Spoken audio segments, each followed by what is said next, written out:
Funding for Here and Now comes from the listeners of WBUR Boston and from MathWorks, creators of MATLAB and Simulink software for technical computing and model-based design. MathWorks, accelerating the pace of discovery in engineering and science. Learn more at mathworks.com. And WBUR, presenting Endless Thread, a podcast about the Internet's untold histories and unsolved mysteries. From stories about a mountain of dishware in the woods to the world's largest secret glitter consumer, Endless Thread, where podcasts are available. An e-commerce giant is remaking small business in its image. From American Public Media, this is Marketplace Tech. I'm Megan Birdy.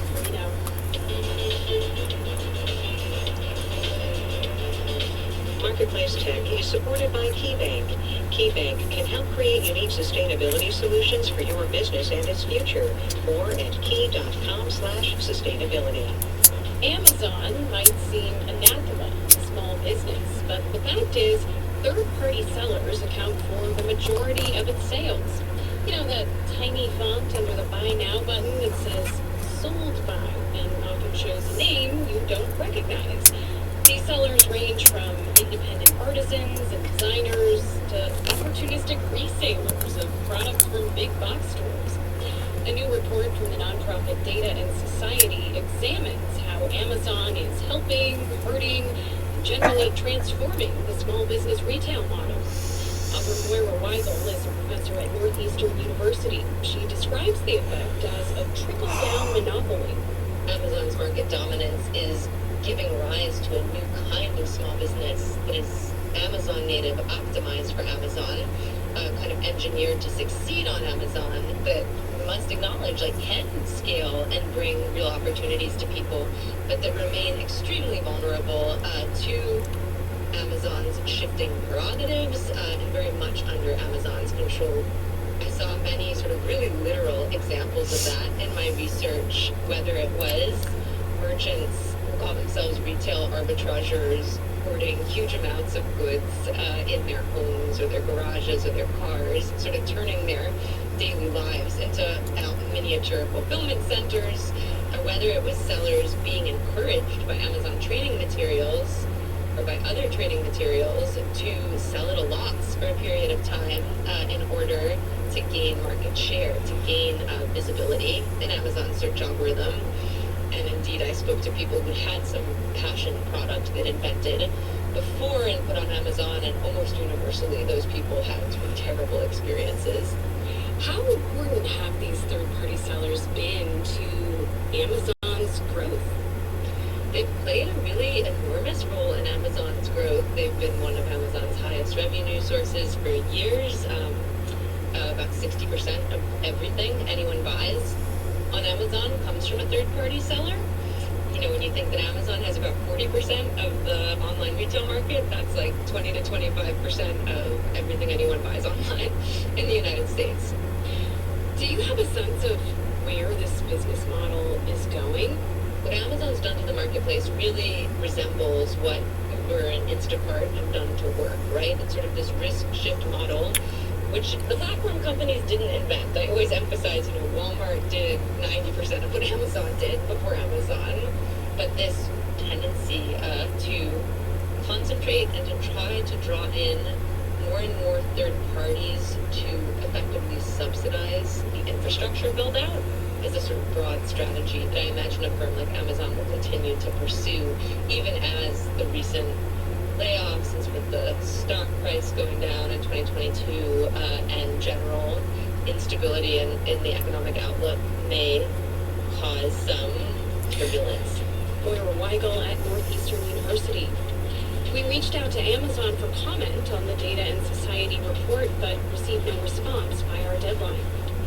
I'm Megan McCurdy-Carino, and that's Marketplace Tech. This is APM.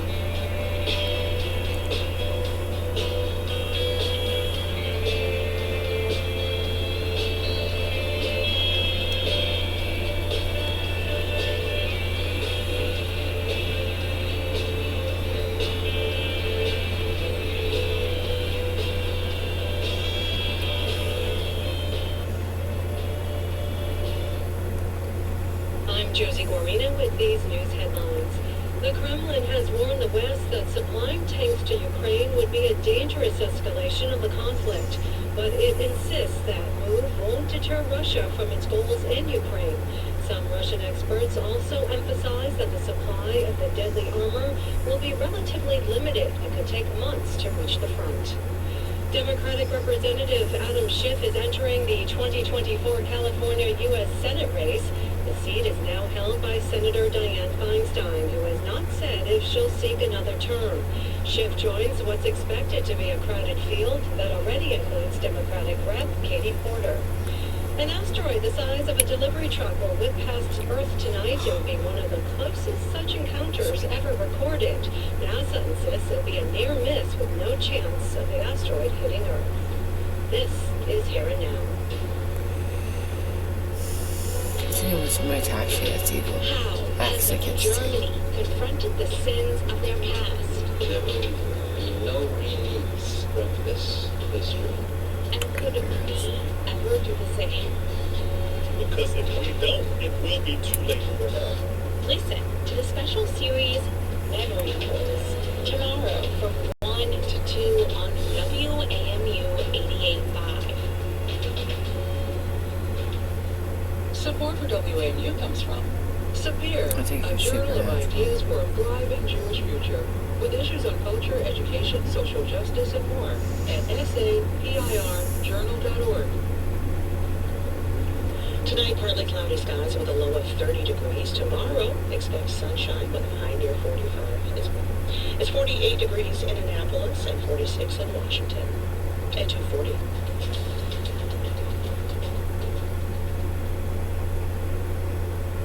Funding for Here and Now comes from the listeners of WBUR Boston and your NPR station. And from the Music Emporium, guitar sellers for more than 50 years, celebrating the enduring presence of music made on the front porch and center stage. You can learn more at themusicemporium.com. And Road Scholar, a not-for-profit educational travel organization offering adventures for adults in more than 100 countries. Learn more at roadscholar.org/explore. 62 billion years ago. From NPR and WBUR, I'm Deepa Hernandez in Alameda, California. And I'm Jane Clayson in Boston. This is Here and Now. 62 billion years Teresa ago. Brown is the author of the best-selling book, The Shift, which immersed readers into a day in her life as a nurse at a cancer ward at a busy hospital. In her latest book, Teresa Brown also tells a story about cancer, but from a more personal point of view as the patient. Brown writes about her own breast cancer diagnosis and interweaves it with stories of her experience as an oncology and hospice nurse. The book is called Healing, When a Nurse Becomes a Patient, and last May she joined us to talk about it. You understood cancer patients because you cared for so many, and you had to confront mortality because several of your patients died. But in this book, Teresa, you write that other people's mortality is categorically different from my own. Can you describe the transformation from nurse to patient when you faced your own mortality? What happened inside of you? Yeah, and it happened in an instant after the ultrasound where the doctor said, I see a mass. Suddenly I was terrified, convinced I was going to die. And Minute is tune, an hour. Minute is tune, subtract. Never fully registered. And so at that moment, I became aware. Minute is subtraction and tune. Hour is tune and plus sign. The dimmer is the snooze and snooze. Min is a clock.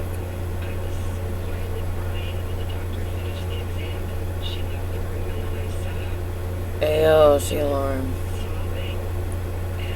Radio.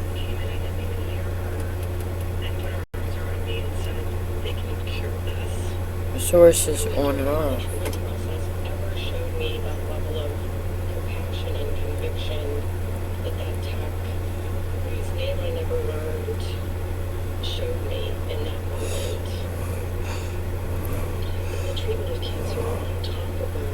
on. Wake up, baby bird. And the balance between profit and compassion, and that balance is off. You say you didn't feel that compassion during your entire journey. Talk about your compassion deficit. The bird is foaming from the mouth. Yeah, and I want to make clear the people I worked with. Great, now I'm an idiot. Very caring people. I think Fuck. the